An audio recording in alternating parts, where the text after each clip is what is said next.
सोमवार व्रत से पाए भगवान शिव की असीम कृपा। जाने सोमवार व्रत कथा, इसका महत्व और लाभ, सुख शांति के मार्ग पर बढ़ें। सोमवार व्रत कथा। भगवान शिव शीघ्र प्रसन्न होने वाले और बहुत ही भोले स्वभाव के माने जाते हैं, इसीलिए तो उन्हें भोलेनाथ कहा जाता है। माना जाता है कि शिव जी को प्रसन्न करने और उनकी कृपा पाने के लिए किसी कठिन अनुष्ठान की आवश्यकता नहीं होती है। वो अपने भक्त की सच्ची श्रद्धा से की गई आराधना से खुश हो जाते हैं। सोमवार का व्रत रखने व इस दिन से जुड़ी कथा का पाठ करने से जातक के घोर संकट भी कट जाते हैं। बहुत समय पहले की बात है, किसी नगर में एक साहूकार रहता था। उसका घर धन धान्य व सभी सुख सुविधाओं से भरा हुआ था, बस कमी थी तो एक संतान थी। संतान पाने के लिए साहूकार हर सोमवार को उपवास रखता था और शिव मंदिर जाकर पूरी आस्था से शिव पार्वती की पूजा अर्चना करता था।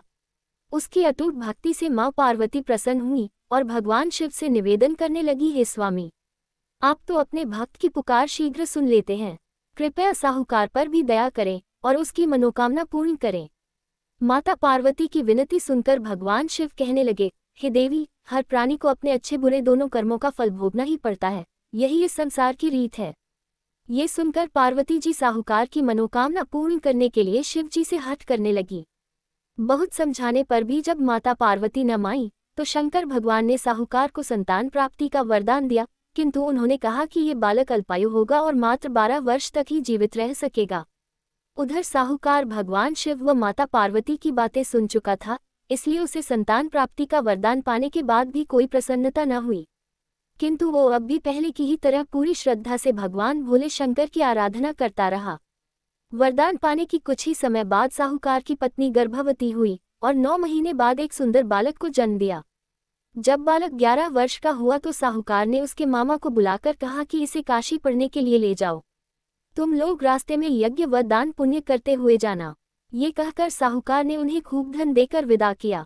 इधर काशी प्रस्थान के बाद मामा भांजे एक गांव से गुजर रहे थे। वहां एक राजकुमारी का विवाह हो रहा था, परंतु राजकुमार एक आंख से काना था। तभी वर के पिता ने साहूकार के बेटे को देखा और उसके मामा से कहा, तुम अपना भांजा कुछ समय के लिए हमें दे दो, विवाह संपन्न हो जाए उसके बाद ले जाना। राजकुमार के पिता ने दोनों को खूब धन दिया और इस प्रकार साहूकार के बेटे के साथ राजकुमारी का विवाह संपन्न हो गया। साहूकार का पुत्र बड़े ही ईमानदार स्वभाव का था, इसलिए उसे जैसे ही अवसर मिला उसने राजकुमारी की चुन्नी पर लिखा कि तुम्हारा विवाह तो मेरे साथ हुआ है, किंतु जिस राजकुमार के साथ तुम्हें भेजा जाएगा वो एक आंख से काना है। जब राजकुमारी ने साहूकार की लिखी पढ़ी तो बोली, स्वामी, मैंने अग्नि को साक्षी मानकर आपके साथ फेरे लिए हैं, अब मैं आपके अलावा किसी और को अपना पति स्वीकार नहीं करूंगी। पत्नी की बात सुनकर साहूकार के बेटे ने कहा, ऐसा मत कहो, मैं अल्पायु हूँ, कुछ ही दिन में 12 वर्ष की आयु होते ही मेरी मृत्यु निश्चित है। लेकिन पत्नी ने कहा, जो भी मेरे भाग्य में लिखा होगा वो मुझे स्वीकार है। राजकुमारी ने ये बात अपने माता पिता को बताई। इस पर राजा बहुत क्रोधित हुए और उन्होंने अपनी पुत्री को उस राजकुमार के साथ विदा किए बिना ही बारात वापस लौटा दी। उधर साहूकार का बेटा व उसके मामा काशी पहुंचे। वहां जाकर दोनों ने कई यज्ञ अनुष्ठान किए और साहूकार के बेटे ने विद्या ग्रहण करना शुरू किया। जिस दिन बालक 12 वर्ष का हुआ उस दिन भी मामा भांजे दोनों यज्ञ करने जा रहे थे, किंतु अचानक साहूकार के बेटे की तबीयत बिगड़ने लगी। उसने अपने मामा से कहा, मामा, मेरी तबीयत कुछ ठीक नहीं लग रही है। ये सुनकर मामा ने उसे अंदर जाकर आराम करने को कहा। बालक अंदर जाकर आराम करने लगा, किंतु आज ही के दिन उसकी मृत्यु निश्चित थी, अतः कुछ ही समय में उसके प्राण निकल गए। भांजे की मृत्यु होने पर मामा विलाप करने लगे। संयोगवश उसी समय भोलेनाथ व पार्वती जी उसी रास्ते से जा रहे थे। माता पार्वती ने शिव जी से कहा, हे स्वामी, ये करुण स्वर किस ओर से आ रहा है, मुझसे ये सहन नहीं हो रहा है, कृपया आप इस व्यक्ति के कष्टों का निवारण करें। माता पार्वती की विनती सुनकर जब भगवान शिव मृत बालक के पास पहुंचे तो देखा कि ये तो उसी साहूकार का पुत्र है जिसका जन्म मेरे वरदान स्वरूप हुआ था और अब इसका जीवन पूरा हो चुका है। माता पार्वती दुखी होकर कहने लगी कि हे प्रभु, इस बालक को मृत देखकर इसके माता पिता वियोग में अपने प्राण त्याग देंगे, इसलिए कृपया आप मेरी विनती सुने और इस बालक को जीवनदान दें। पार्वती जी के निवेदन पर भोलेनाथ ने उस बालक को जीवनदान का वरदान दिया। शंकर जी के आशीर्वाद स्वरूप बालक फिर से जीवित हो गया। उसने अपनी शिक्षा पूरी की और अपने मामा के साथ नगर लौट पड़ा।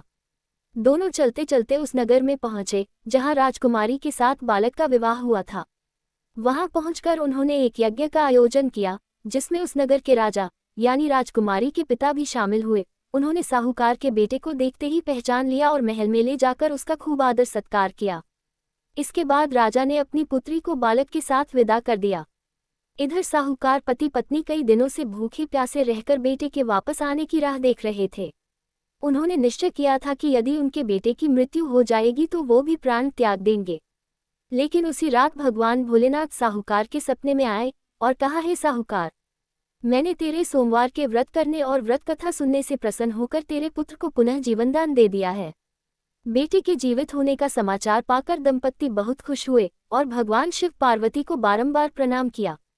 धन्यवाद। चैनल को सब्सक्राइब जरूर करें।